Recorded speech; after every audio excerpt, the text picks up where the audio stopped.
Welcome back to the Tailosive EV podcast, ladies and gentlemen.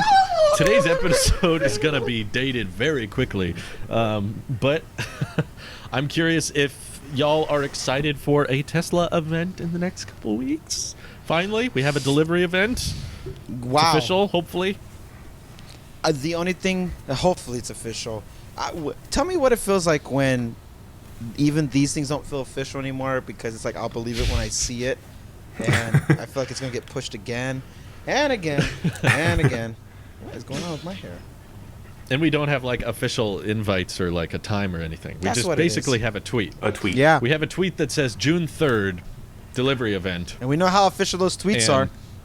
Elon with is. Elon, we're like, yeah? Maybe. Is there a delivery event? There's a good chance But- there might be a delivery event. Can I hear from somebody other than Elon? Last I checked, Elon has like a 34% on Apple Track, so it's not What's super sad accurate. is that if the official Tesla account tweeted out that there would be an event, I would believe it more. That is kind of a bummer.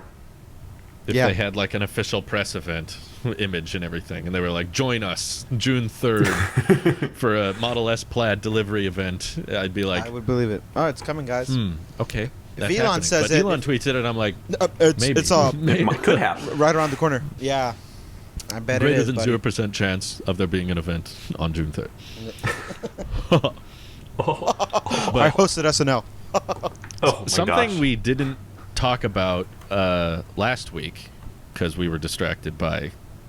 I don't know what we were distracted by. What did we I talk didn't about? listen to that episode trip. actually, so I have no idea what you guys talked about. We talked about my Oh, trip. Randy's Nick. road trip. That's what it was. What were we distracted about? The reason why I was MIA for weeks. I'm back. Randy was available, but Tesla. This is old news, but Tesla closed off Bitcoin as a method Yep. of payment, That's and one. that has caused a whole lot of controversy. I Buy wanted to the give dip. both of you a chance to. Yeah, totally. Both of you a chance to weigh in on the subject about how you feel about Yeah. it, or if you think it was the right move, bad move. I'll go first, Nick. You want to go Oh, first? you ready? Nick? Oh, I didn't know if you were No, prepared. you go ahead. Who's going first? Okay. Now this I'll is go awkward. first. Go ahead, Randy. Okay. Yeah, I'll go first. I wasn't sure. I was gonna go first and give you time to do research. I wasn't sure how brushed up you are on this. 'Cause- This is the one thing that I've thought about for the past 3 weeks. oh, Stewing okay. over this. I'm glad we'll start with that then. We'll start with that then. All I was going to say is that I don't think Elon actually wrote that. I think he was forced to say that. It's nothing about it. It has his design language of communicating how he normally talks.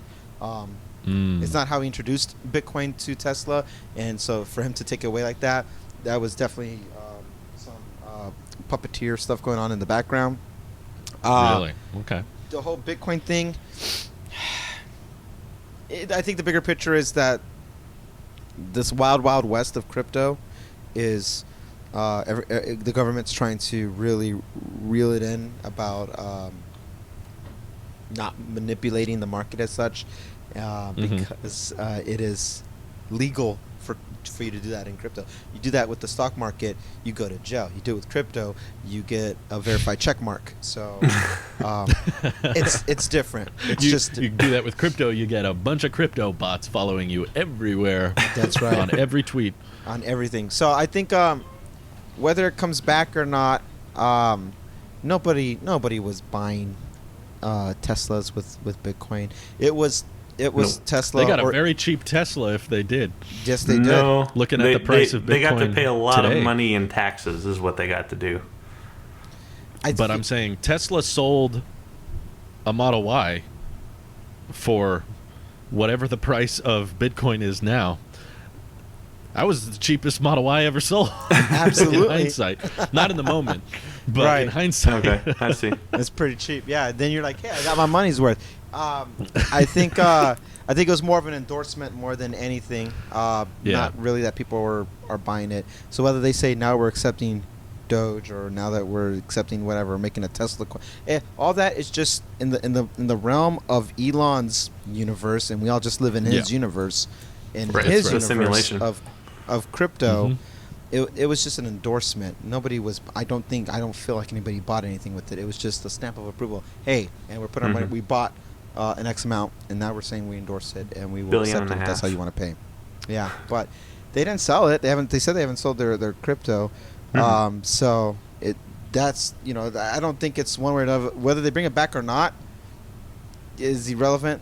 I think Elon as a whole, he's always been controversial, and that's the charm of him, and that's why people love him, because people are like you're manipulating the markets. You're saying all these, like the prime example was with the GameStop and AMC and all that stuff as well. Like, you can't say certain things, and they're putting him on a leash because the one thing that they have control over him is his CEO position. So they're ringing him in such a way where he has to watch what he says.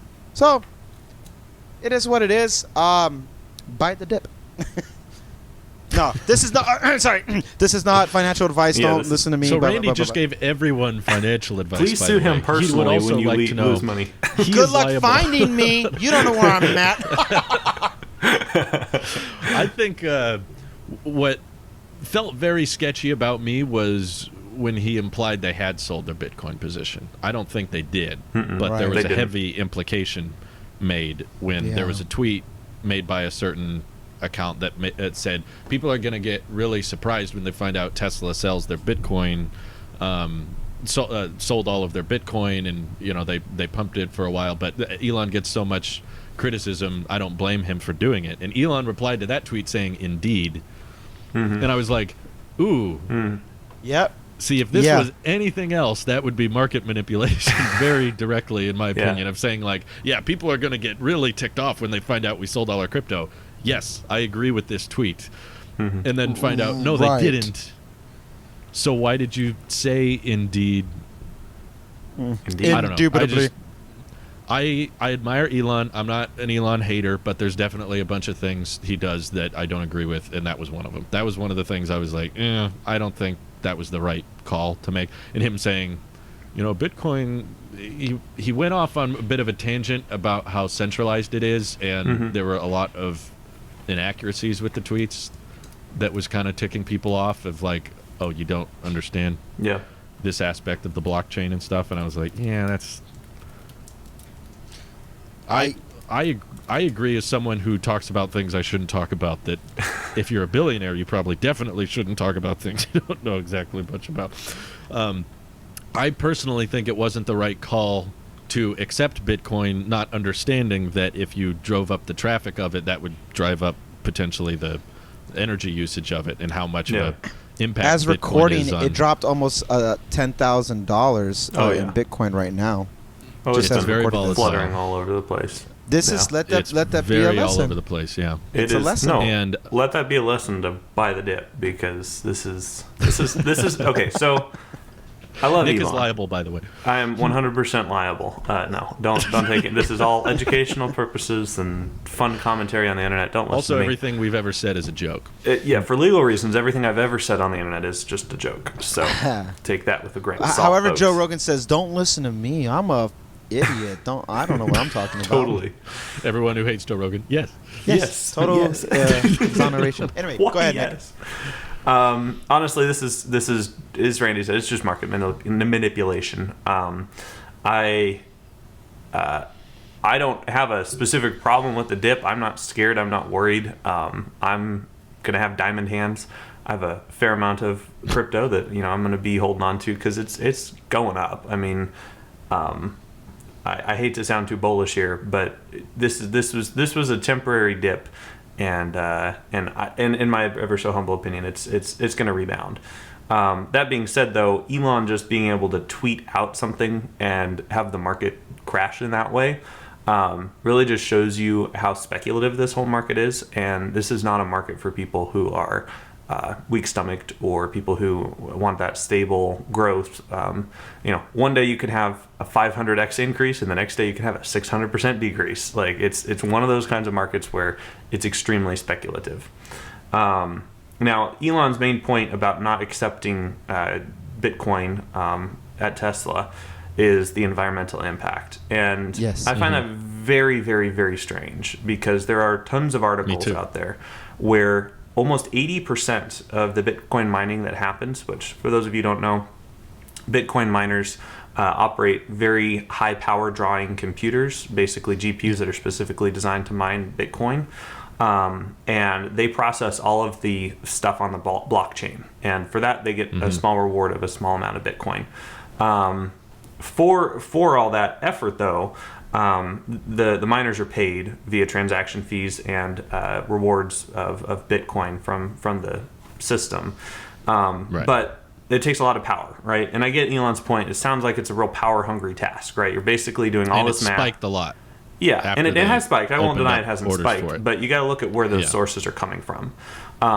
The reason why anyone makes any money mining Bitcoin is because you have cheap access to energy. That's the only way that anyone who cheap access to electricity. Because if you aren't on the blockchain or whatever, you don't have like a stable power grid. You really want the most stable source of energy, and for 99% of miners, that's hydroelectric. I'm sorry, 80% of miners, that's hydroelectric. That's an actual figure, not hyperbole. So most of the Bitcoin mining, 80% is unrenewable, and most of that is hydroelectric power, which is about as green power as you can get. That's just taking the potential energy of water and converting that into to electrical potential. And the reason why they do that is because you want that super stable power supply. You don't want to have an unplanned outage. You don't want to suffer from the California rolling blackouts or the brownouts or the Texas windmills, freezing up. You don't want to suffer from that. And so hydroelectric power is way more reliable than even gas or coal power. And so I think it's kind of funny when Elon would cite energy usage as being a reason why not to encourage that, because if anything, Bitcoin mining on green energy is supporting green energy, right? So someone who runs a hydroelectric power station, or even there's quite a bit of mining that's done on solar energy, they might not be able to be competitive in the market at the current market prices of just energy, but using their excess supply of energy, these companies are able to mine Bitcoin and make way more money mining Bitcoin than it actually costs them to make that energy, and they're able to supplement the cost of green energy. And so anyway, I find it very interesting that the reason why they cite it is for energy uses. Now, when you look at that big scary graph with the line going straight up, yes, tons of people are making trades on the blockchain, but realize a ton of that energy is actually green energy. And even though not all of it is green energy, that part that is green energy is supporting more investment into green energy. So if anything, it feels like a win. So I don't know. So did you catch? Go ahead. Oh no, all I wanted to add to it was, in regards to the energy part, this just makes me really worried about the Cybertruck. Totally. Ah, you got it. We didn't do it last week. Yes. I wanted to catch it early, Drew. I don't know if you saw the article that Elon tweeted in response, but the reason he was more hesitant was because of the fossil fuel power plants that were going to go under, that decided to keep staying around, and several coal power plants that were coming back online basically because they realized that they could mine crypto with that energy. And there's a place in, I'm looking at the article here. There's a place in upstate New York. The Cambridge one, Drew? That had there was an idled coal plant that had been restarted strictly to mine Bitcoin. And those tweets in those articles were what was coming up to Elon as to why they changed their mind on it, because there's a struggling Montana coal plant is now scaling up to do the same. So there's several fossil fuel non-renewable power plants that were like, hey, we can make a lot of money if we just decide to mine crypto.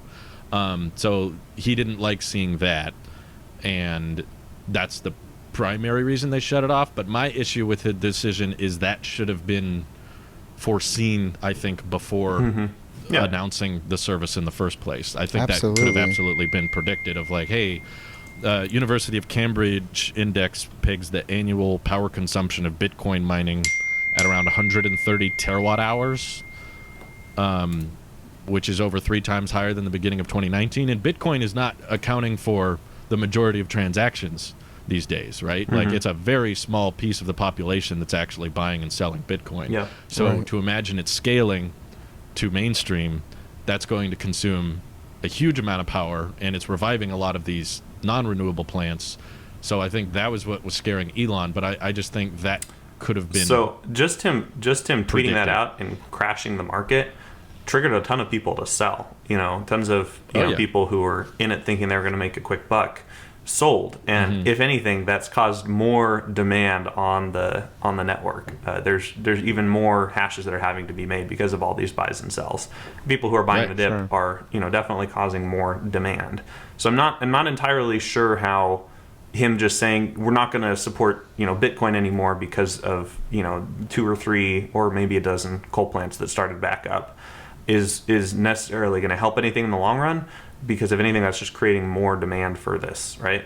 Like the solution would have been Elon saying, hey, Bitcoin is using some of these mining stations or using dirtier forms of energy. Let's fix that instead of just cutting it all off and causing a big crash and causing people to freak out. Well, I think the long-term idea was that allowing these types of, because big transactions take up more space on the blockchain. Yeah.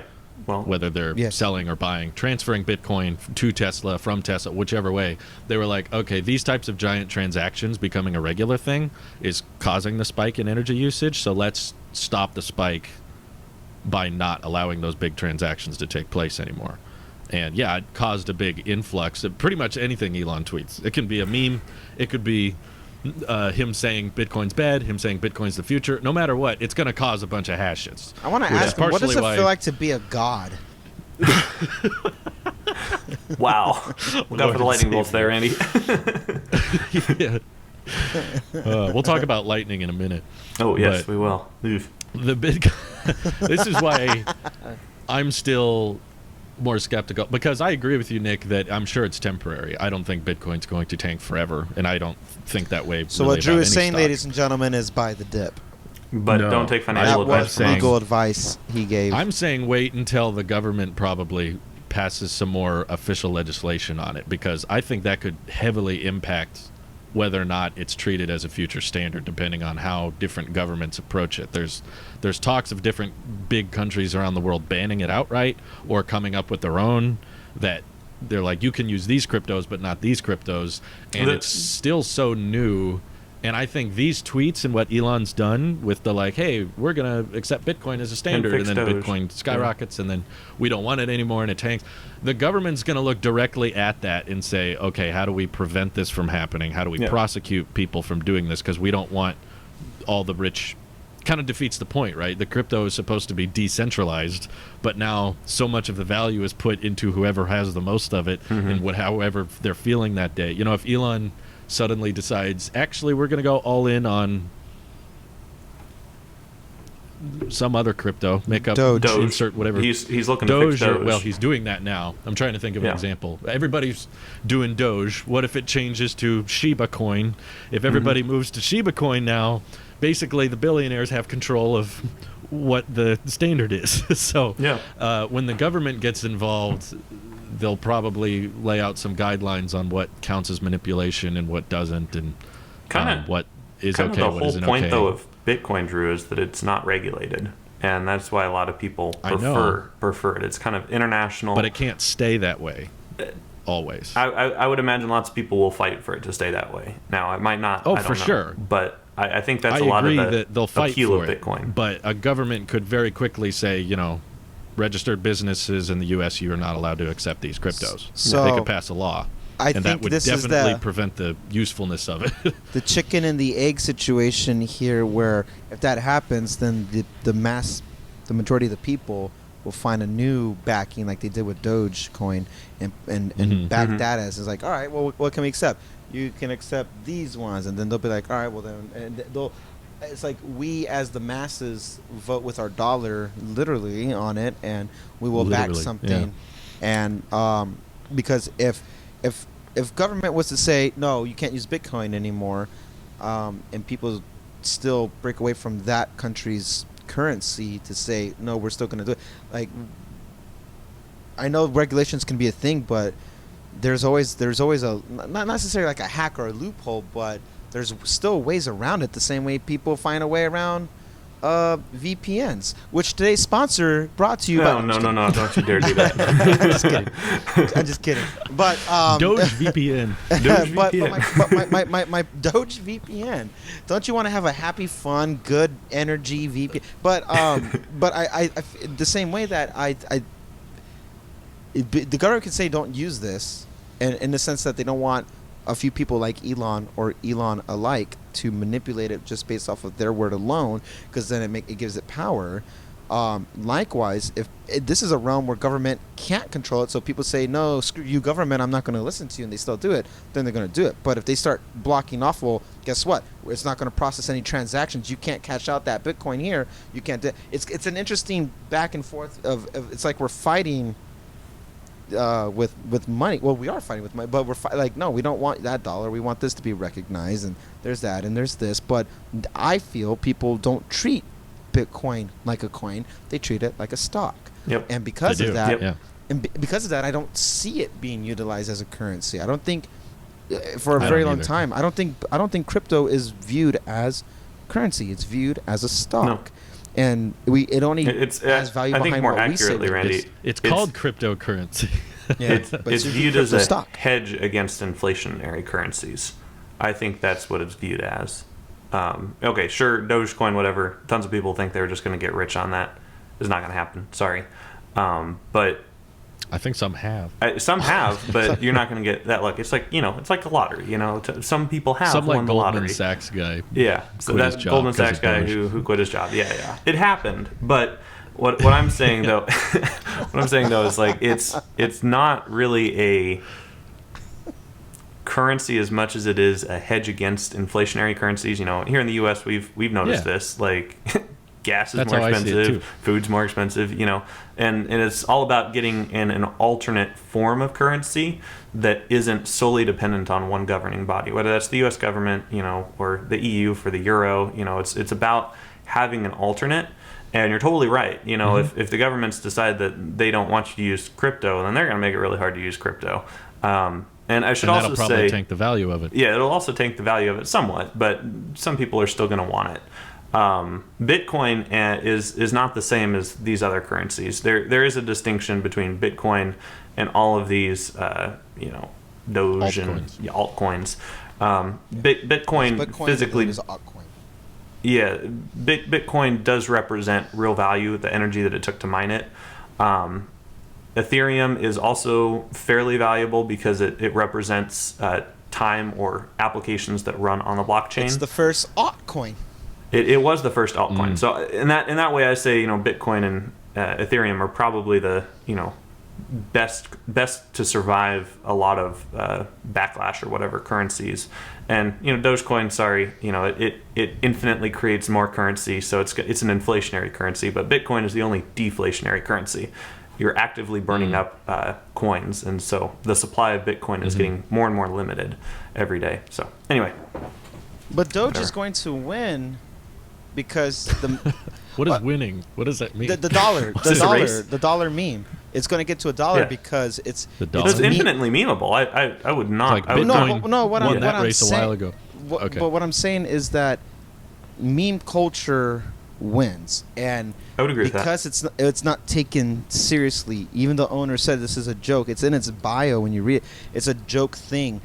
This is like the lighter side of mankind today with the internet. That this is us doing something fun that's not threatening. We're not doing anything. We're just having fun in a way that people would blow their money at arcades or go gambling. This is people just screwing around with money they're willing to throw around and say they were part of history of doing this one thing that's going to be known in the crypto world because it's harmless. It's not saying it can change your world. It's not making all these promises that every other crypto is trying to make a promise about here's why we're better than Bitcoin. And that's what an altcoin is they have to make an argument why they're better than Bitcoin. And Bitcoin is the standard. Doge is the exception because it's a meme, and that's why I feel like it's going to win because we know what it is. We're in on the joke. The whole world is in on the joke, and where it gets weird is that now Elon is stepping into it, where he's like, let's take it a little bit more seriously, and that's where I have a weird reservation about it, because I'm like, it's a meme, it's not real. He's like, well, let's make it even realer, and I feel like you're just talking again. You're just tweeting the way you say FSD is right around the corner. Like, you say you want to do these things, I believe your intent of it, but it's not going to happen. And sometimes what you say has consequence on how people do respond to it. And if the moment people start taking Doge seriously, and then in my problem, I feel like it could become a problem, because now you're buying into another promise. You're buying into another FSD beta. You're buying into something and hoping to be something. So, but I do think the Doge thing will hit $1 and then it will probably die out, because it's like we hit the meme, we beat the game. Now let's go have fun with something else. Yep. And I think a lot of people, a lot of regular people are going to unfortunately get screwed during that whole process, right? Like, how many people bought in right before the SNL thing just to have it dump? And the thing is, you only actually lose money on an investment, a speculative investment, when you sell out, right?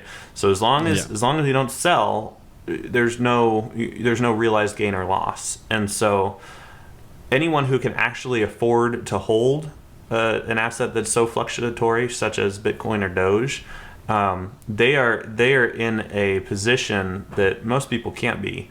At least most of the retail investors who stuck their week's paycheck, $500, whatever, into Doge, and then saw the next week it was worth $300, and they freaked out and they sold, right? And in that point, at that point they sold. Whoever bought that Dogecoin just got a great deal, right? And or same with Bitcoin. You only lose if you sell, and that's why you see all those diamond hand memes and lettuce hand memes, where people who are able to bear that, like, there are scary numbers. Every time I log into Coinbase or Gemini, I'm like, whew.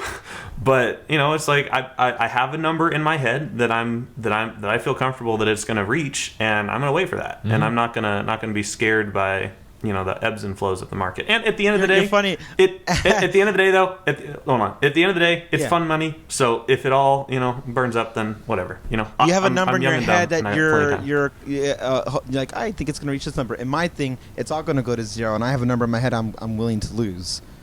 Yeah. So I'm more pessimistic about the whole thing. It's like, it's all going to crash and burn. It's all going to zero. Yeah. Yeah. No, most of my investments, it's not really that different from stock. No. Yeah. No. There's volatile ones. There's ones that I'm sure high risk, high reward. And you hold it for a long time, it'll probably be much higher. But there will be just think of all the people who bought mortgaged their homes in 2017 to buy Bitcoin for $17,000, and then immediately sold after it went down to like $6,000. What if they held until it was $50,000? Right? Like, they still would have been on the positive side. It's all about timing the market, not timing the market, right, Randy? Are you going to have a happy ending or not decides on when you decide to cash out. There's no end game with any of this stuff.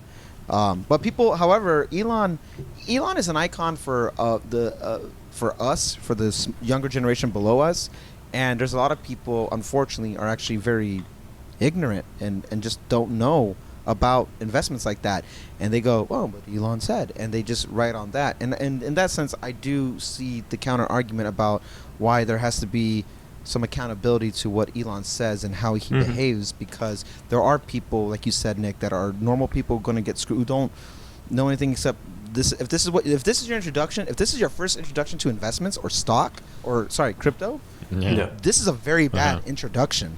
This is not how it should have been. So, but there are a lot of people who don't know. These tweets are going to come up in a court case someday. I believe that. I believe that. They're going to be like, look what happens if we don't regulate this. Yep. It's going to be presented as evidence. So, but at the end of the day, the kind of the whole point of the crypto market is that it's a place where you can be dumb in, right? Like, if you want a safe investment, you go with stocks, right? There's so much SEC compliance stuff that they have to do, that you're not going to get the CEO of Ford doing what Elon just did with crypto, with Ford stock or whatever his competitor stock. Like, it's not going to happen. Which, to be fair, I think is a good thing. I would agree. To be fair, it's a good thing. Yeah, it would be bad if there wasn't any regulation. but this is like an alternate market, right? And right now it's not regulated, and so anyone who gets in the pool does so at their own risk. There are alligators in this pool looking to rip you off. So this is the swimming early around our age stuff. of the internet in the early 2000s Right. when we saw a lot of things we should not be seen online. And Mhm. now that things have gotten Mhm. regulated, and now you have cookie policies, you have to accept every new website you go to. Like, there are certain Mhm. things now that have been regulated. We haven't lost our right to internet, Right. but now it's just more control, as opposed to go back 2 years, or 2 decades, go back 15 years, and it was a whole different internet. Things that were that was the Wild Wild West. I see that conversion happening in the crypto space, where we're not going to lose our right to trade or buy or whatever, even sell or purchase things Yeah. with it. It will just be regulated in a Mhm. way that's more responsible to protect people. Robin Hood will take that right away from you. Not to worry. We don't talk about Robin Hood here, Drew. I don't mean to get political, but I am not saying the government needs to do this because I trust the government. I'm saying I don't trust the government to make the right decisions with crypto. I think they will probably make a bunch of unfair, mean, unreasonable laws towards the crypto market someday that Yeah. could heavily influx the value of those Yeah. cryptos. So that's why I'm not saying everybody go buy it now. No, I wouldn't but say I anyone do go think- buy it now. Don't go buy it. If you don't have the stomach for it, don't Well, buy y'all it. were saying buy the dip, and I'm I saying am saying by the no. I Yeah, am okay. absolutely If you have saying the by stomach dip. for it, buy the dip. Now's a great time to buy if you have the I'm stomach just for saying- it. But Well, Elon said the same thing. It's like, it's fine to do with fun money. It's your Mhm. money. Do whatever you want, and Yeah. it's fine to do with, I think, just My bills money are you're comfortable losing. I got bill money. I got living expense money, and then I got play money. My Yeah. play money currently is investing. Like you said, Drew, it's no That's different play than the money. stock. Yeah. My play money is in the market. My play money is in crypto. That's how I choose to. I don't want to go to a casino. I have long-term fun with this stuff, but I'm willing to lose it all, even though it becomes more real and you get that Yeah. anxiety when you see more numbers of that. I'm fully prepared to accept the consequences for that because I understand the risk of it. Yeah. And I just hope everybody else who jumps in on the cryptocurrency and follow Elon's every single tweet understands the risk. They might assume the risk, accept the risk, That's but what do you worries but me. do, but do Is you people that understand don't it? understand. Yeah. They don't. A lot of people don't. I would never take out a mortgage on my home. That's No, don't go I into would debt never to do buy that crypto. for any reason. Hello. ever silliness. Anyway. Horrible idea. But yeah, I don't know. I think it's safe to say they could have handled the situation better. Oh, And- 100%. If I were in their shoes, I just never would have accepted Bitcoin as a Yeah. payment method in the first place. I would have just said, it's too new. We don't know how much power it's going to consume and unproven. So I do agree with you that they were doing it as like an endorsement. They were basically trying to tell people, we like Bitcoin. We're There's futuristic. different we're ways Tesla. to So endorse. Yeah. I agree. There would have been a much better way to, I 'cause mean, it's not Jack Dorsey just regulated, so- puts in his bio just hashtag Bitcoin, and that's it. All he has is the Yeah. hashtag in his bio. Yeah. That's his endorsement. There's much better ways to endorse it, but Yeah. what they did was kind of the equivalent of like jumping off the high rock into the pool, but you Yeah. didn't make it to the water, and then you kind of hit the rocks and oh, tumbled, no. and then oh no, and then at the so last much minute, carnage. belly flop into the water and be like, "See, I made it." so much carnage. Ambulance. To me, it was very funny seeing a bunch of people get really excited and happy when they started accepting crypto. They were like, "Yay, Tesla accepts Bitcoin now. This is a great move. This is a great idea." And then they stop accepting it, and everyone goes, "Yay, this is great. That's such a smart move." I'm like, I could understand you being one or the other, but But being both? happy about both decisions is confusing to me. It's like, Yeah. You sheep. you're happy they accept it, and now you're happy they're not accepting. I can confidently Very sheepish. and I can confirm with my endorsement that I never bought anything through Tesla with Bitcoin, and I had no intention to, nor do I have. Me neither. I don't. That's not how I view it, and I think Elon.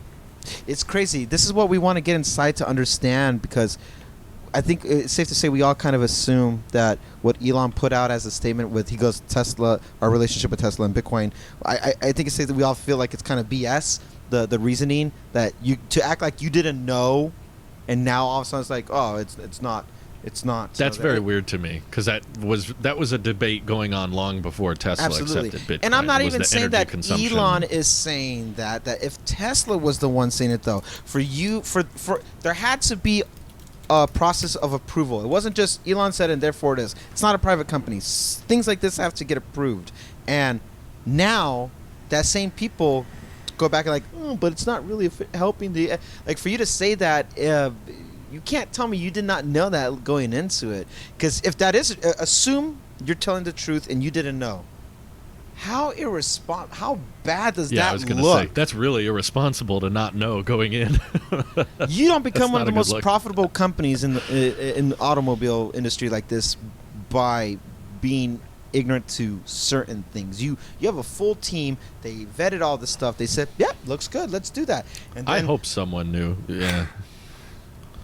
It reminds me of the standard range Model Y. I was just as upset about that. It was like, oh my if God. you're going to It's too release soon. that, Yeah. It's too soon. don't take it away 30 days later and be like, actually, we can't afford to sell that. Oh, it's too like, soon. That's the same mentality I have with this. Is it felt like, at a time, it felt like the right thing to do, so we're going to do it, but we didn't think it through all the way. And then like a month in, we were like, actually, this is a bad idea. Let's not do it. Like, We can't. Tesla's we adaptable literally and cannot they're able afford to this. do what they need to do, but Yeah. they should have a bit more foresight than that. So I think it's good Still a big news. fan. It's good Still believe in controversy, them. or not controversy. I think But- it's just good headline to keep things relevant with the company because at the end it is a brand and it is in Yeah. the business of making money and is there is no such thing as bad publicity. Publicity is publicity. I still love him. I still love Elon. I'm still a big Tesla fanboy, but There you go. it's safe to have team criticism. Yeah. I would. This is I the would reason say why you I'm criticize less of Apple a- from time to time. I'm less of a healthy. fan of Elon after all this. Just like seriously, Really? dude. Well, like yeah, I know he's a dude and he eats and poops like the rest of us. But like I think No, he doesn't. I know what? No way. Elon poops. What a guest. He doesn't have time for that though. He probably outsources To that touch to someone such else. magnificent like this. shut He up, made Andy. this. Oh gosh. Ew. Put my hand in the bowl. He made So this. there was there was a little bit of respect lost then. Yeah, it was just like seriously, man. And I still generally like him. Didn't flip it to a negative opinion, but it was Yeah, I don't hate kind of him. like, all right, man. Like if you're gonna do that, like whoever wrote that tweet that he definitely did not write, whoever wrote that totally sold their Bitcoin like before he tweeted that, right? Like who wouldn't? If you had inside information really. that Elon was about to tank the crypto market, For sure. like I agree. They must have known. you They know had that to at have known. least whoever wrote that, and they probably told their friends Even and if it's his family, PA. like, hey, get out of. And I don't want to get conspiratorial here, but if that was me, I would have done that. I'd been like, oh, Yeah. Elon just asked me to draft a tweet that's going to crash the crypto market. Coinbase, sell, right? Like, but like Right. that's kind of like the piece of society that Elon was always against, right? The kind of scummy, Insider, play to win, yeah. insider trading type of thing. And Elon was kind of always against that. And seeing him do something that likely resulted in a little bit of that happening is kind of just like, okay. Yeah. Let's It talk makes me about think, like, how Tesla decentralized vehicles is this, again. really? Like, you know. Right. But he was. If this- But if we agreed that he did not write that statement, or at least not by his own, Hands, by his thumbs. own willingness, anyways, he was strong-armed then, Yeah, which means it feels like he was. Elon the person. I don't think I've lost respect for, but I've been losing respect for Elon the brand for not in a big respect, but I've been agitated ever since these tweets that don't come to fruition right around the corner. Right. Ever since then, Elon the brand is just like I don't trust you, and it's not that I hate Yeah. you. It's not because I don't like it. Just you're not reliable. That's what it. Yeah. That's the term it comes down to. I think he's Yeah. lost a lot of reliability in regards to timelines, in regards to saying we're going to support something or we're going to offer this, and now we're not going to offer Right. this. But I mean, there's probably been instances of that for years. Yeah, to sure. be fair, Yeah. I'm sure when they first unveiled the Model X, they thought it was going to come out in 2013, and it Yeah. didn't until 2015. And It's I me. guess- I I have think to I'm temper sure- my own expectations of being a fanboy, and that's just yeah, that's my responsibility as Exactly. on that other Yeah. side of the equation. Is I have to temper my expectations. Not everybody's going to be like a Steve Jobs innovator in the sense that where it's just like oh, it will be, and he was ruling with an iron fist. Elon's having fun. He's the Bruce Wayne, the Tony Stark. He's just having fun, and he poops like the rest of us, as like Nick said. And he's got good days and bad days. Yeah. Yes, he does. I think it's good anytime we deify a celebrity. I think that's always a good. I agree thing. with that. So yeah, Elon's a dude. You don't want to be on the train if they can do no wrong. Exactly. That is a path of failure right there. And I see a lot of that in the Tesla community. To Elon be frank. does a lot right. That's what worries me. SpaceX, all that, Tesla, renewable energy. It should never take away from his accomplishments. Yes, never. His companies have achieved is still astounding, and I think should be admired. And I think his opinion and words should hold value based on his accomplishments. But push comes to shove, he has put his money where his mouth is when he has control of operations and stuff like that. But when it comes to another speculative source about something that's outside of his world that he's built or created, there's natural red tape and anything else. I'm sure in some capacity he would have way more tunnels underground if he had the green light from all the cities to do so. He would put more things in space and send more things to Mars. I believe his vision. That's the thing. He's not malicious in any of the intent of what he's trying to do. It's just I don't think so. Things are bigger. There are so much things that are outside of his own control, and he's just trying to find. Like any other businessman, he's just trying to find his workarounds to how can I get it quicker. No different than trying to find the best tax break for your company, even if you think, that doesn't really feel ethical. It's like, well, I'm in the business of making money, not being 100% ethical. He acknowledges the own paradox of using, how does he send his rockets into space? That's not clean energy doing that, and he acknowledges the hypocrisy of it. But he's like, this is realistic, obviously we're not there yet, and it would be threatening to the environment if we tried to find other means, whether we're sending people up there or trying to force everyone to just shut everything down. It's like, it's not realistic, and we have to tamper some of our expectations. This is just another one of those things too, but yeah. So Roadster, huh? Roadster, I'm excited about that. Did you see the spec on that, Nick? Yes. 1.1 seconds, was that it? Yeah. How are they going to do that? Like, wow. SpaceX package. Okay. Yep. Cool. Is that standard? Or what's the news? So, for those of you, I told Drew and Randy this, I was on vacation for the past week. I literally have not watched a single Taylor of Tech or Taylor of EV video. I saw some news and rumblings about a lightning thing. I know, I never watch any of your videos, Drew. Something about lightning and something about Roadster. But other than that, I'm pretty much cold on the news this week. Go ahead. The Roadster's at the Peterson Automotive Museum. Oh, really? And at the Peterson Museum, there was a plaque. And yeah, Randy's been there. They don't have great lighting there, I'll be honest. After seeing the Cybertruck in New York City, it looked way better there than at Peterson. Not your fault. You don't control the lighting of that environment. But I was just Randy. seeing the Cybertruck in the natural lighting from the big glass windows in New York. I was like, wow, that looks great. Now the Roadster's in Peterson, and I'm like, I bet the mood lighting looks cool when you're there, but the video's kind of grainy. But there was a plaque they put on the Roadster, and the plaque details that there will be a optional SpaceX package that does 0 to 60 in 1.1 seconds. And there was a bit of speculation for a while. People were like, did the Peterson Museum just pull that offline? They watched some engineering explain YouTube video, and they were like, oh, okay, I'll type it up. Or does someone from Tesla actually disclose that? So they tweeted at Elon. They were like, is it true, 1.1 seconds? And he said yes. So it still might not be true. But very true.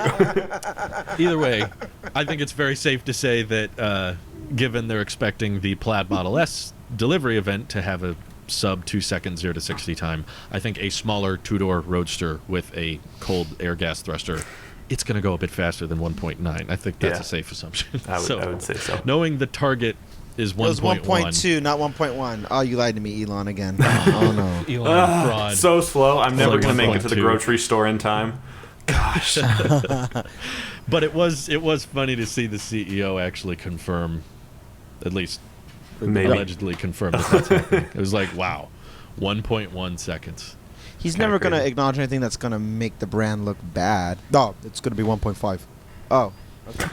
He would though. Seeing his tweets on SpaceX where people are like, so is he going to do this cool thing? He's like, no. Well, SpaceX is that's different. The thing. He's pretty I think he's pretty honest with the acceleration and performance metrics. I think a bit more so than the timelines. Timelines are always bumpy. Yeah, but they when it sacrifice comes the to like timeline to make the everybody has their acceleration Achilles heel. promises. Before the Model Y unveiling, he said it was going to be about 10% worse range than the Model 3 because it's about 10% bigger. And that was about spot on. That's pretty accurate. A lot of the tweets, to give him credit, were pretty spot on. Giga Berlin, that happened. That's a thing. There is a factory. He is Giga correct. Texas happened. That's a thing. The biggest thing I've ever seen in my life. And I had Taco Bell the other night, Yeah. if you know what I mean. So when I went to the bathroom, that was pretty big. I was like, whoa. I'm curious if you guys think, like, Elon once again told everyone the Texas plant will do 4680 batteries on the Model Y.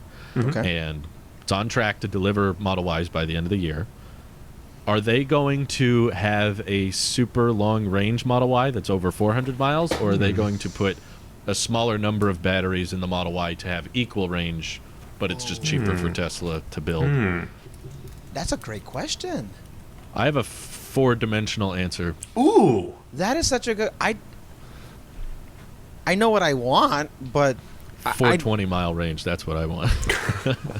Because I did the math. At Battery Day, they said, okay, from the cell level, this allows for a 16% increase in range. Okay. And then at the structural battery pack level, this allows for like a 15% increase in range. And I was like, okay, assuming we ignore everything else they talked about and there's just a 30% increase in range, if you take 326, times it by 130%, not 100, 30%, you'll get about 423. Cool. So if it was a 420 range Model Y, That's perfect. it would be brilliant. And we're selling it for $69,000. 69 grand. Beautiful. The meme lives on. That'd be too expensive, but yeah, It would be. It would be beautiful. I would like there to be the longer range. Obviously, I feel like I'm a range guy. Give me the longer range with the battery cell is what I would like. I don't know. Can you imagine the demand on that model? Oh man, they would pull.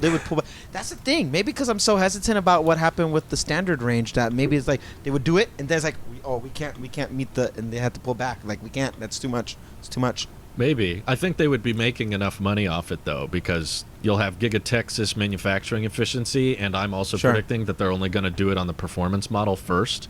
So right Okay. now, I bet Model Y orders are like all long range and then maybe like 10% performance.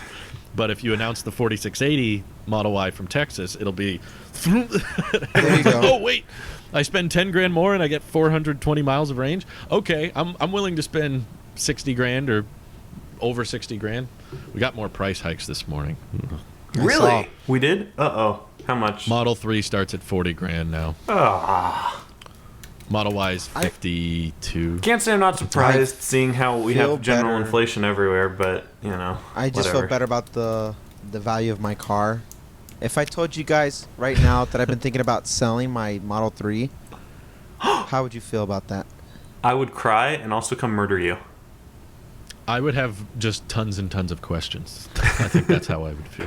No, I would Because murder depending you, on how you answer, I would have mixed reactions. Yeah. No, I'm just going to have my reaction.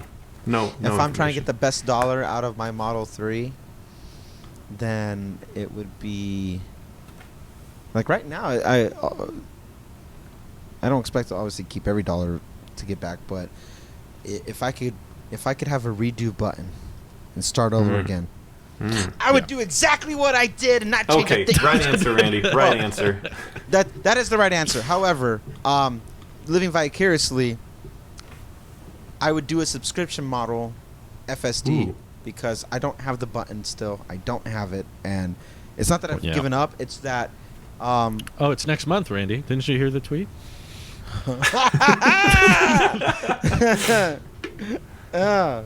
Stop it. It's been a month away for several years. Do you guys want to see a grown man cry?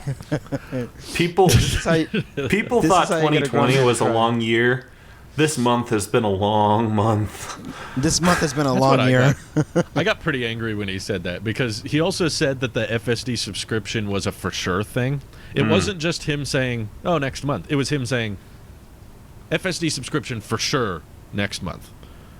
That's what annoyed me was the Yeah, I hear emphasis you. on Yeah. it's a certainty. We Like, know oh, that's absolutely going to happen.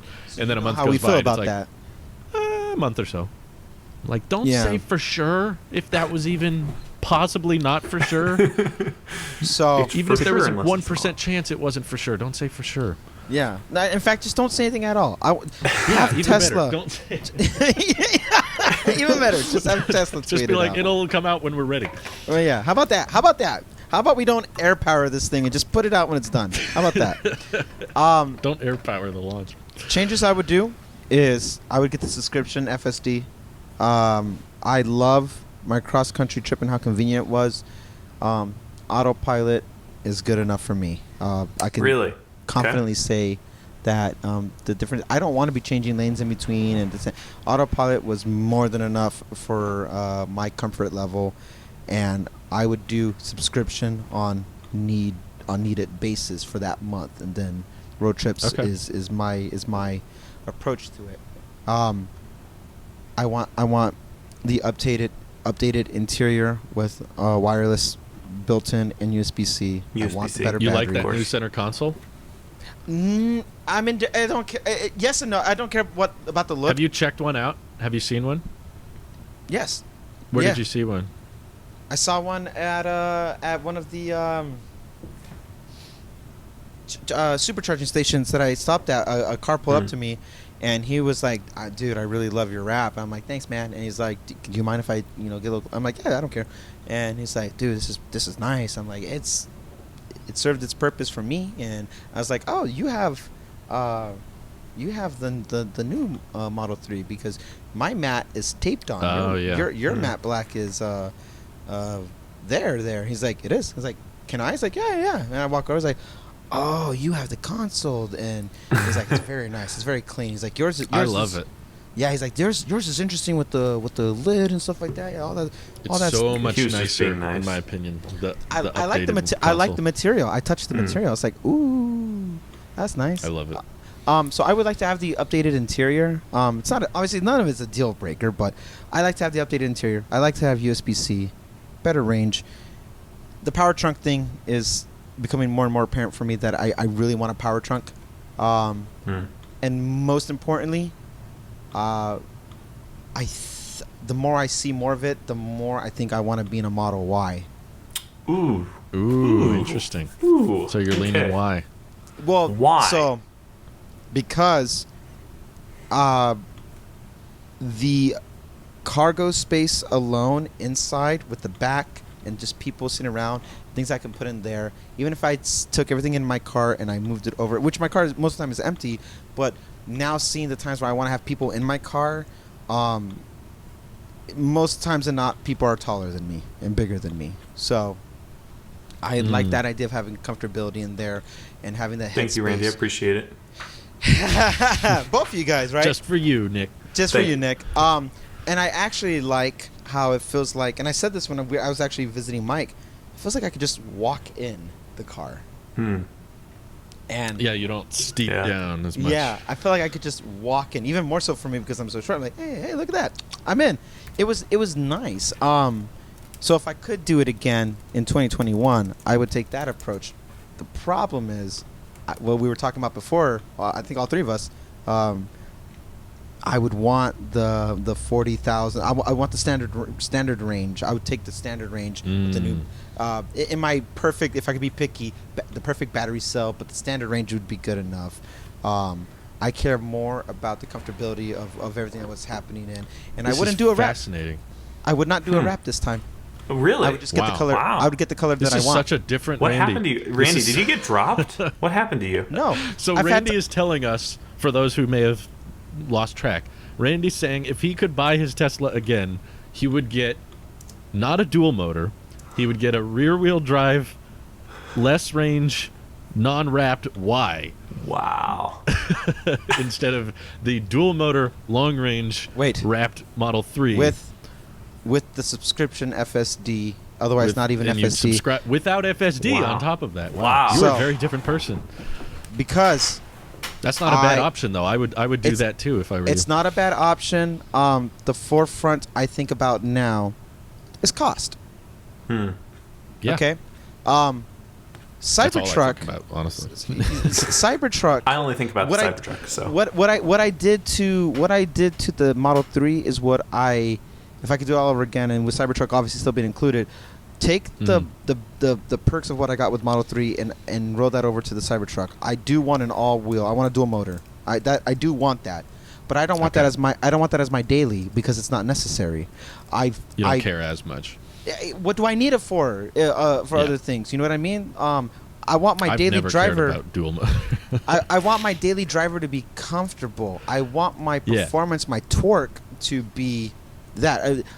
The lineup would be Model Y Cybertruck. Cybertruck would have the tri-motor because that's what Brittany wants, and I do agree with that. At least a dual motor. I want something with power, and Cybertruck can get all the bells and whistles, and let's throw the money at that. But I want the Model Y to just be a comfortable daily driver, and I feel Yeah. like in the range of that whole thing, it's just cheaper.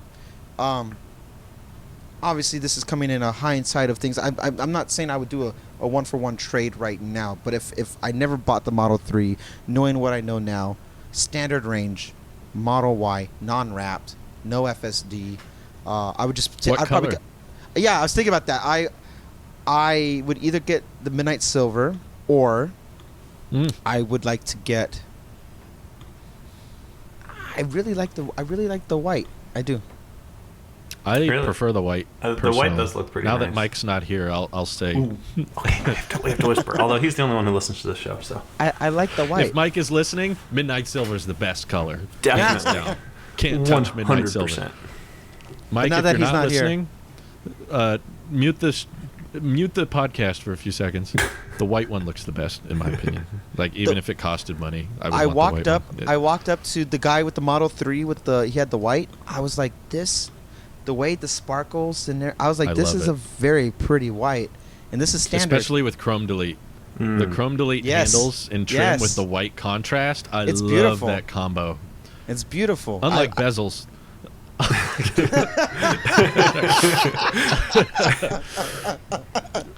But No. yeah, I think that'd be a really solid buy. Like Yeah. a 40K standard range Y with an FSD subscription. That's So what I'm trying to tell you guys That's a is good that value. I'm buying a Model Y. Is what I'm trying to tell you. I'm bored. cool. All But this do crypto you talk. think- No, I'm buying a Model Y. Do you think they'll do a 400-mile range Model Y later this year, or do you think it'll be which some- range? The 4680 Model Y. Yes. Really? Later Yes, this they year? will do a Okay. like from Giga Texas. Will From that be Giga- like a Yes. high range? Yes. Yes. I think so too. Yes. Yeah, absolutely. about Giga you, Texas is going to be the new face of the company. Okay. Wait, I didn't know you guys were going to ask me. I think that we definitely could have the potential for some things. Whether or not I know what we're talking about, no. So the Model Y, I think we get long range sooner than later. I would like to see an even extra longer range, maybe up to the 400s, maybe 420. That would be kind of cool. I really want a 420. More, all the 420 memes, please. Even if the range is actually higher than 420, don't change it. Just leave it at 420. Yeah, definitely. I don't know. Right? We'll see. And I really want my Cybertruck, improve though. it with software updates when the meme dies down. I really just want my Yeah. Cybertruck. That's all I want. Just on the website, put 420 plus. Mm. That way, you can still keep the number. That's perfect. 420.69 miles. I saw some suggest that they were going to have a long range plus option. Ah. Ooh, Huh. Long range plus. not That sounds too performance? confusing. That does. I think that's what they meant. Kind of like how we have a Plaid Plus. There's Okay. like Plaid, and then there's Plaid with way more range. And they're like, well, if they're going to do a 4680 Model Y, that is going to be separate from the two trims on the website currently. I don't think that's it. I think they're just going to do performance only at Giga Texas for the first year or 6 months or whatever. And that way they can collect a very healthy profit margin. They can say like, yep, 61K a pop. You got to get 61K to get the latest batteries. But now the performance will have better range than the long range. They could change the name of it to Model Y Max or whatever, Model Y Pro. Just Do you think? hopefully, though, that will go ahead. bring back standard range in Fremont, because Fremont will have more capacity once Giga Texas starts becoming a high demand location for Model Y production. Maybe Fremont can be like, okay, cool, have standard range back. I feel like That's the Fremont would be a good fallback of all things. Where if we can really not overload, but really put a majority of everything that needed in Texas, I think Giga Texas will definitely hold its own and put all the desirables that are being built over there. Have Fremont be the I don't want to say entry level or the cheaper ones, but for all intents and purposes, the more affordable side of things can come from Fremont on their assembly line. Kinda. A little bit. And then just make all Cybertrucks drive right out with those wheels right out on in Texas please. onto the little dirt pavements. Onto the mud. And, I want the purple or the reddish Texan mud all over my Cybertruck before delivery. It's beautiful. Also, I want Franz to break the driver window. Speaking of the Cybertruck, Oh, what do you know about the F-150 Lightning? Oh gosh. Literally nothing. That's kind of how I was hoping to keep it, but unfortunately, it sounds like we're going to talk about it. So what should I know, Drew? Here's the deal. You have nothing to worry about. Okay, cool. Our What's the commander in price? chief rode in it, and right as he saw was that. driving off, they said, "Sir, do you mind if I ask you questions about Israel?" "No, you may not." He said, only if you get in front of the truck. He did say that! Floor it. He joked about manslaughter. What? And then, yeah, this actually happened. It's a I pretty missed hilarious this. clip. There's did so say much hilariousness that happens all at once. The other thing that happens is he drives up to the press and he goes, "This sucker's quick," and then says, what was it? He said, "This does 0 to 60 in 4.3." And he's looking at one of the Ford employees and he goes, "We haven't released it, sir." He's like, "Oh, sorry." So I didn't even check they the didn't get him stock to of sign the Ford to NDA, see how I guess. that did. Yeah, that's right. You're not gonna have the most powerful man in the country or maybe in the world sign an NDA That's about some funny. stuff. He's like, I wonder what Joe Biden's Apple Track score is. Maybe he'll get like 100% after this. yeah, Funniest ship The that stock leaks did from It the was well. top. funny to see that reaction. "That's amazing. that's That is funny. amazing." So how much we is haven't it? released it yet, sir. Huh? Wait, what? How what'd much you is the say, base Nick? model? Lightning. I have like besides seeing that 39,974, 39. Okay, 39 and change. and it qualifies for the federal tax credit. Okay, so So- 7,500 off. What's its range? Its base range? 230. 230. Okay, so this is So- kind of lower range. It's lower range, lower price. Yeah. Which, Well, if the Cybertruck is. people are in the demographic for the base trim, I think it's pretty good. Like, the value's there. Mhm. It's got a powered frunk. It's got 5.5-foot bed. It's got all-wheel drive, which the base Cybertruck doesn't have, and that's about it. I mean, they upsell you on Blue Cruise, and also the higher, you have to spend more to get the bigger internal display. It has the same 15-inch display with the dial as the Mach-E, which I wasn't happy about. It has a very traditional interior. It looks very similar to other F-150s, but I'm more frustrated with how bizarre Ford is being with their specs. They're not detailing very much on the higher tiers, and it's frustrating because there's a lot of people that are just assuming they know things, and then people are hearing that and running with it and thinking, okay, that means this is how much it cost, and the truth is we don't know. And Yeah. Ford just arose a bunch of questions after the unveiling, to the point now where it's like, well, we don't know, they haven't told us yet. So I'm buying one, right? Right, guys? Right? No, Right? Right? I don't think you'd like it. you better not. But it has. Do you think? But it probably charges my phone with Lightning. Lightning or USB-C? Whoa. Oh, that kind of F-150 lightning. USB-C. Oh, because it's the Ford Light. Oh, Nick, you haven't heard the best part yet, though. Okay.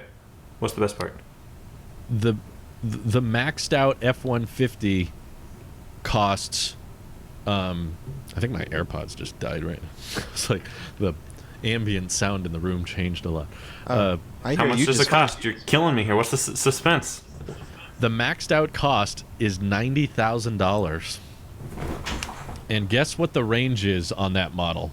Oh, it For better be in the 90,000. 600s. It better be in the 600s. Yeah, you might want to go down a bit.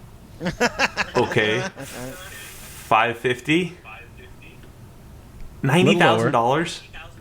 $90,000. 550 miles. Final answer. That's Lower. 500? Keep going. He's like, final answer. Keep going. 500? Keep going. Lower. 450? Lower. No way! Lower than 450 miles? $1,000, Nick. Okay, 400 miles. It cannot get any Lower. lower. No way! $90,000 less than 400 miles of range? Okay, got a ways to 375. go. Come on, it has to hit Oh, 375. we're going to be here for a minute. Keep We're going gonna- down. If you keep doing it in increments of 50, we're going to be 350? here for a minute. Lower. Lower. No way! Lower than 350 miles for $90,000? Okay, 325. Fully subsidized? Fully. Lower. 299. 299. If it's less than 299, I'm walking away. Close enough. 300. 300. Okay. 300-mile range. That is absolutely on terrible. the maxed out model. That To be fair, there are cheaper ways to I get laugh in Model the 3 long 300-mile range. Yeah. But we don't know officially what the cheapest one is. Based on Ford not telling us what the extended battery pack costs, but on the XLT and the Lariat, whatever that's called, I don't know how to pronounce it. I'm surprised no one's Lariat corrected is me the in the correct video about it. pronunciation that I've heard. I probably did it wrong, but the XLT and the Lariat, the XLT starts at 53,000 and comes with standard battery, which is 230 mile range, and then the Lariat also starts at 230 mile range, and that's $60,000. Oh my gosh. So the extended range battery is available for the XLT, but Ford won't tell us what that is. Most of us are assuming it's a 10 grand edition, and we are still unsure if the base trim qualifies for the extended range battery. So that would be pretty good, because that would mean if it was 10 grand, it would be like a $50,000 F-150 with a 300-mile range. That's pretty equivalent to the 300-mile Cybertruck. Yeah. But we don't know. They're not I telling want us. to put something into perspective for you, Nick, about Okay. this Go ahead. $90,000. In other words, every mile at 90,000, every mile for the range will cost you $300 until you hit 300 miles. Oh. $300 a mile is what it's going to cost you. to have this $300 a vehicle. mile, fully subsidized. Fully subsidized. Yep. Wow, that is depressing. And Blue Cruise is not standard. I was kind of looking forward to maybe some good news, but I knew it was Ford. This is literally It's the good company who news made for the Mach-E. Tesla. So totally, It seemed like Actually, good news no. when they first unveiled Randy, it. no, I'm gonna say no. It's not good news for Tesla. Here's why. When people say, "Oh, the EVs are expensive and they have bad range, so no one should get an EV in the EVs," the problem is, unfortunately, it's kind of the case with all these other auto manufacturers. The Polestar, that's I kind don't know of her. pretty not good. Lightning, not good. Mach-E, not good for price per range. And Tesla's like the only one, and it just doesn't help. Mach-E's pretty good. Okay, but does not. I don't forgive Ford for the Lightning. That 230 miles that base for 40,000 and 300 miles for $90,000. Oh my gosh! $300 Yeah. a mile. What is this? That's what it's gonna cost 2011? you. Golly, The range is very disappointing, and you You might can as tell well that get they a didn't. Hummer at this point. totally. This is the first electric pickup I've seen that doesn't have like a vault cover for the bed, because that helps Really? with aerodynamics a lot. Yeah. That's why Rivian has one. That's why the Cybertruck has one. But I'm realizing now, knowing more about aerodynamics, that Cybertruck design of going slanted on the back probably helps a lot with aero compared to traditional pickup trucks. Interesting. Which I think Elon said on the Joe Rogan podcast. It's basically like deploying a parachute behind the pickup everywhere you drive, having that big open bed on the back. Like the traditional pickup is very unaerodynamic, although apparently the Lightning is the most aerodynamic F-150. That's why some people drive with the tailgate down. They're trying to mitigate as much as they're trying to mitigate as much as possible. No, it doesn't actually. It actually hurts. So people have done studies on this. Oh. There's like a little vortex that's formed in the back of the pickup bed. Yeah. That actually creates kind of like a bubble where the laminar flow air just goes around it. So the air inside the back of the pickup isn't really moving. The airflow doesn't follow exactly the back of the cab and then down into the cab. It kind of flows over. So it's marginally less efficient to put the tailgate down because then you don't have that vortex. So anyway, if you're the type of person that's okay with a 230 mile range pickup truck, I don't think it's that bad. True. Like for that demographic, especially if someone was somewhat interested in the base model Cybertruck, because I think there's a chance of that not making it to market, or Tesla launching it for a week and then discontinuing it. That demographic would probably be pretty happy with the Lightning. To know that, okay, like if you're not into the exoskeleton and you don't like drastic new designs, you have a traditional pickup, 40K before incentives, and it goes over 200 miles on a charge and it's practical, it's got space and stuff. But that, other than that demographic, yeah, I would say Cybertruck should not be worried. Tesla should not be worried. The Lightning is no threat to the Cybertruck in my opinion at all. I think anybody who is interested in the Cybertruck, I would like to understand why they would be interested in the Lightning. Mm-hmm. Like, what does it have over it that you're interested in? They don't have the Rivian. The Rivian's coming out before the Lightning is. Yes, but the Rivian is a lot smaller, to be fair. The Rivian has like a 4-foot bed, I think. And I think it's more expensive, too. At least Rivian has a 400-mile range option.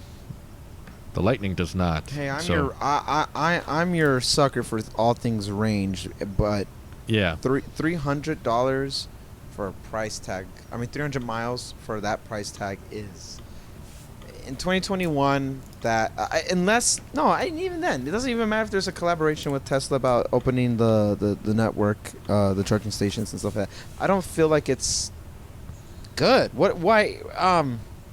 I'm not rooting for Ford to fail.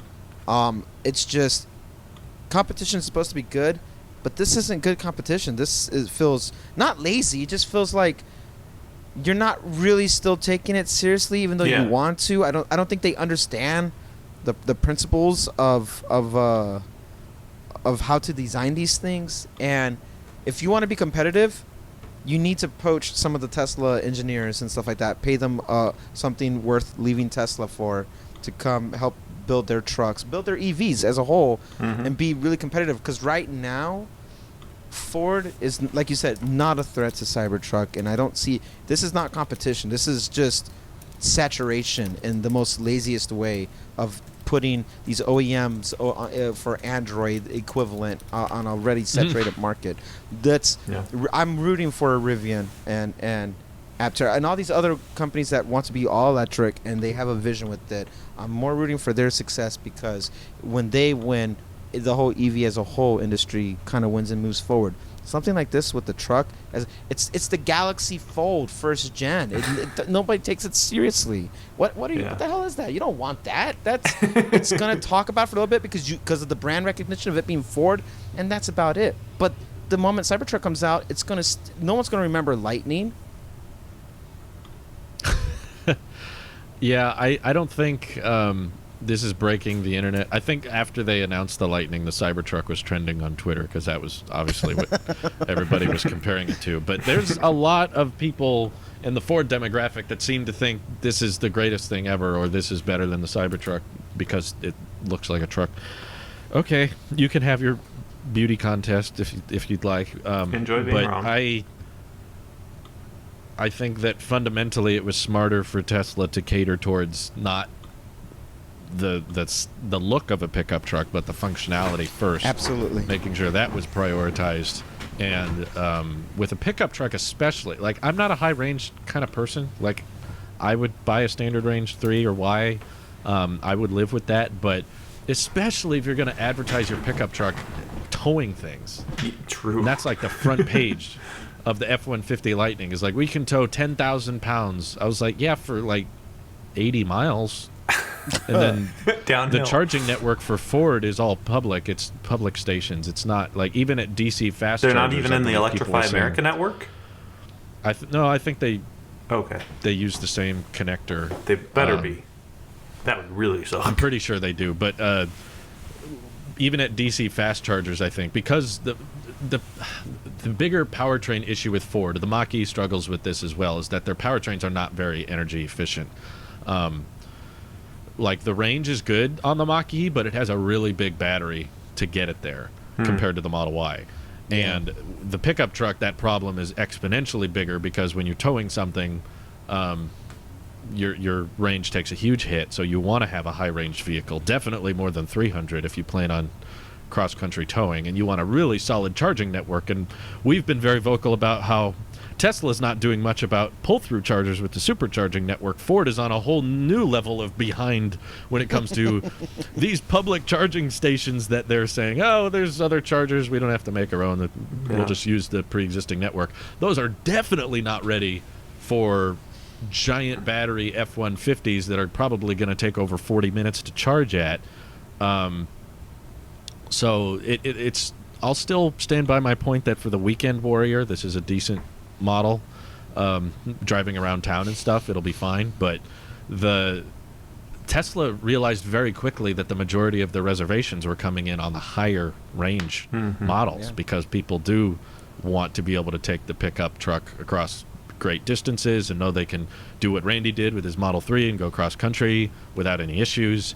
And especially with a truck towing, you have to basically half your range to think about how often you're going to be stopping. So I don't think they prioritized range enough, and I don't think that having more luxurious trims with ventilated seats or different rims and that kind of thing should be high on the priority list when it comes to an EV pickup. And I think that their marketing it is very insecure. They seem to be very much like, starts at 39 up to 300-mile range. Remember that price, 39,000 300-mile range. But it's very possible that those two specs are very separated from each other.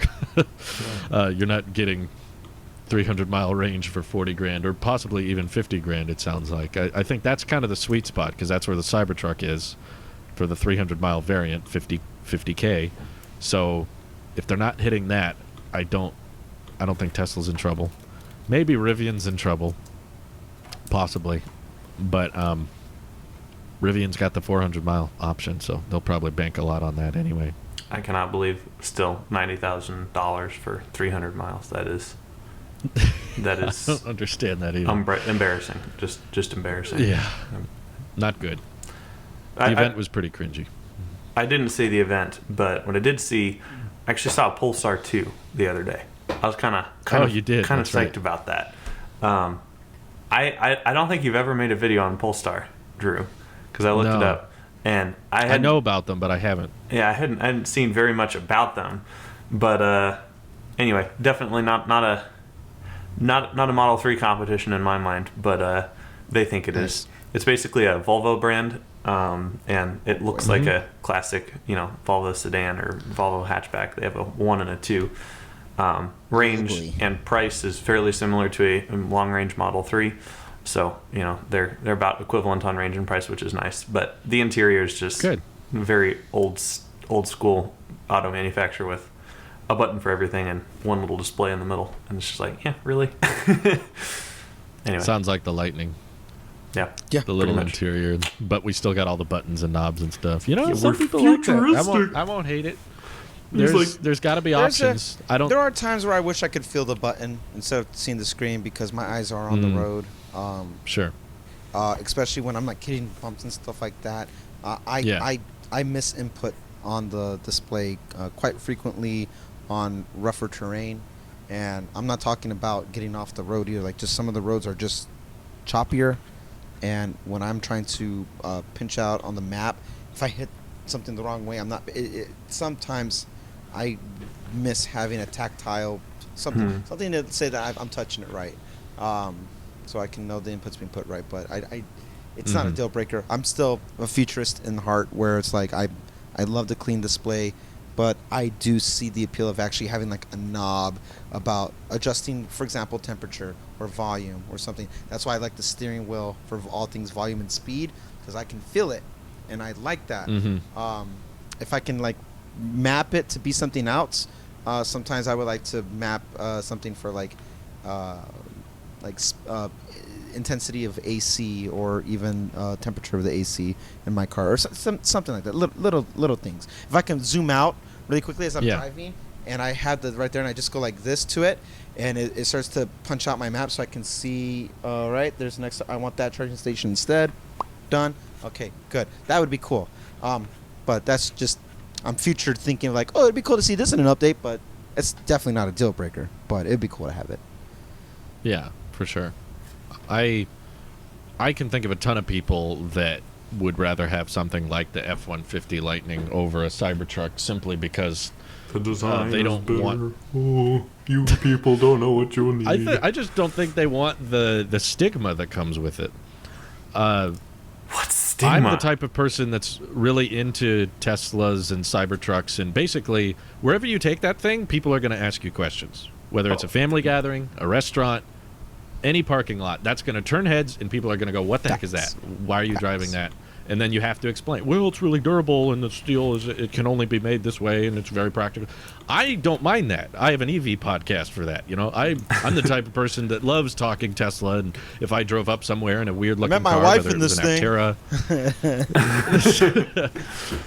it's a good luck charm. An Aptera, a Cybertruck, whatever. If people want to come up to me and say, what the heck are you driving? That looks so weird, or that looks so ugly.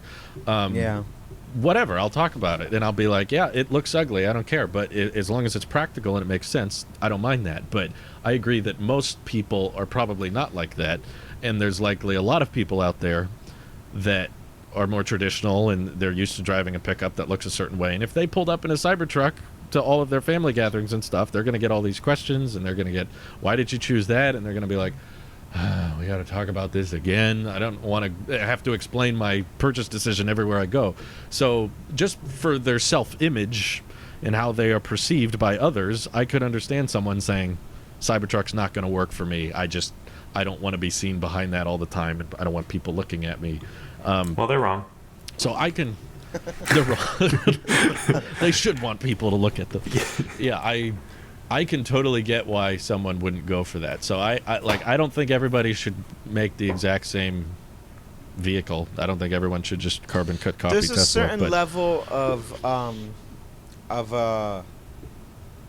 don't know this. Is the term OPSEC familiar to you guys? Do you know what that is? No. That's not a Gen Z term, I think. No, that's not a civilian term. Opposite? There's OPSEC. Operational situational. It's a security term. Operational situational awareness. Close enough. You don't want to stand out in the crowd. It's a security thing. I see it. Oh. And there's a certain level of ambiguity, maybe, or invisibility. I don't know what the term would be. Okay. But you want to be invisible, so to say, where you don't draw attention to yourself. And a Cybertruck will draw attention to yourself. That's the opposite. Yeah, a matte olive green Model 3 draws attention to yourself, and you are eyes are on you. And I actually have more security threats for it. I've seen, just even with my Sentry mode going off and stuff like that, that some people don't want to be left. Maybe they appreciate the foresight of an EV, but they don't want to draw attention to themselves and stuff like that. And driving something that's so left field that you stand out, some people don't like that attention and don't want it. And I can see a market for why people would want the Rivian or the Lightning or anything in the future that's more traditional, because it blends in better. So I see the argument there. Same with the interior. I could see a lot of people, including including Mike's wife, who is She's very wrong. concerned about the yoke in the Cybertruck and not getting comfortable with that. And I could see a lot of pickup truck owners getting inside the Cybertruck and being like, what the heck? Where's all the knobs? Well, I want the full wheel, and I want this, and I want this. So yeah, that's good to have options. I think Tesla is very smart to be like, we're going to choose the style in the interior that results in us having better specs than anybody else. And by having the most streamlined interior and the most simple interior and exterior, we're going to have unmatchable specs. Yeah. And then the discussion comes down to, can you live with the design choices? I think that's a very smart place to be in, because you can argue design, but it's very hard to argue specs. You can't really. Those are more objective, you know. It's Absolutely. like, can you get Design another can be just as $70,000 objective truck? as specs. Come on, the Cybertruck's design is beautiful, and anyone who thinks different is dumb. And chins are ugly. I agree. Chins on desktops, objectively disgusting. I agree. But white bezels, man. How Ooh, I dare love you. those things. How dare you? Black line of pain. Yeah, Black line of pain. like Tesla can be like, does any other electric pickup for $70,000 have a 500-mile range? And everyone has to say, no. No. You can't go around that. Like, there's no arguing that. If the design is like, well, I like this, okay, to each their own. But Tesla, I think, is still in the better position to succeed just from battery supply alone and the range of options they have with the Cybertruck compared to Lightning. Seems to be all about like interior and exterior options. It's like, how pretty do you want your truck? Do you want the rims? Do you want this interior nice seating option? Do you want this really comfortable? I think heated seats are optional on the base model, so even that's an upsell. But I guess a lot of people in the Ford community are like, yeah, that's kind of what it's always been with the F-150. It's like a lot of little upticks and little upcharges. How could you here and there, support so. these things? Yeah. I am more disappointed a few days later. Right after the event, when I didn't really understand the specs, I thought it was pretty good, but now I'm like, ugh. Yeah. They're hiding how expensive this is, and I don't like that. No thanks. Closing thoughts, gentlemen? Wow. Will level 3 autonomy be behind a paywall? Gosh. No. No, it better not be. Ooh. Do you think they would put that behind another paywall? No, the same paywall as FSD. Oh, okay. Well, I'm thinking like level 3 means that the car could drive itself and you'd still be there, but you could look away from the road and not have to touch the steering wheel. I'm wondering if they would make that exclusive to full self-driving, or would they let you do that with autopilot by default? Maybe eventually. I think that would. I think. Ooh. Behind the paywall. I think so too. They're going to be like, you have to pay attention with autopilot. I think the divider will be lane assist with adaptive distance of the car in front of you, and that will be adaptive cruise control. Adaptive cruise control will be your driving factor for the enhanced autopilot, and anything outside of that, lane changes, anything that becomes autonomous from there, whatever, becomes behind the paywall. Doesn't mean the data will still show. I think the data will still show up and everything on your displays and stuff. But besides lane assist and the cruise control, the adaptive cruise control, that's about it. I think, because that stuff comes pseudo standard now on some other vehicles. They have some variants of that.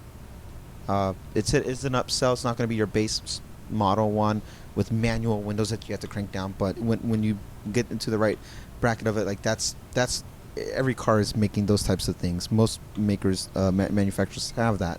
So I think that will be the standard. Paywall comes from everything else behind that. Anything outside of that is my thought process. What do you think, Nick? I don't know. I think it kind of is going to depend on how long it takes them to get to level 4 or level 5. Like, if we're talking in the near term, and it's not here yet, it won't be for a while. But if you're talking in the, after they have it out, full self-driving, it's driving across the country without you in the car. Like, if that's the full self-driving level, then I would expect them to have level 3 as free, because that's going to become their, because right now the competitive advantage against Ford or anyone else, basically, besides them being amazing cars, is the fact that for the sticker price on the website, you get basic autopilot, right? Like you don't have to, you can double tap, it'll, lane keep, it'll slow down, it'll keep up with traffic. Everything gets autopilot. Yeah, and so everything gets autopilot, but I think at some point it will be as autopilot as it is, as ambiguous of a feature as it is today. Level 3 will be equally ambiguous. Like everyone will want level 3 as a kind of a base spec. So interesting. I don't know. It depends. Okay. I don't know. Ask Elon. Cool. He has a 100% reliability record. He's very reliable. Well, what do you think, Drew? Well, thank you, everyone. Oh, yeah, I think it'll be behind FSD. They're going to be like autopilot. You got to look at the road, hold your hand on the wheel. But if you buy FSD, now you can look away. Okay. That's the interesting. That's the software. They just want to upsell you. I think that'll be a really, really convenient. Because right now everything's just like you still got to look at the road. You still got to keep your hand on the wheel. But I think the level 3 is probably the most tempting part because then people could actually go on their phone or read a book or play a game as the car's in motion. Yeah. So they're like, yeah, that's behind the paywall. You want to pay extra. Yeah. And they know they would get a lot of people with that. But anyway, thank you everyone for tuning in. We'll see you next week. We know Model S deliveries won't have begun this time because we have an event to look forward to. So take care. Maybe. Bye-bye. Bye, guys.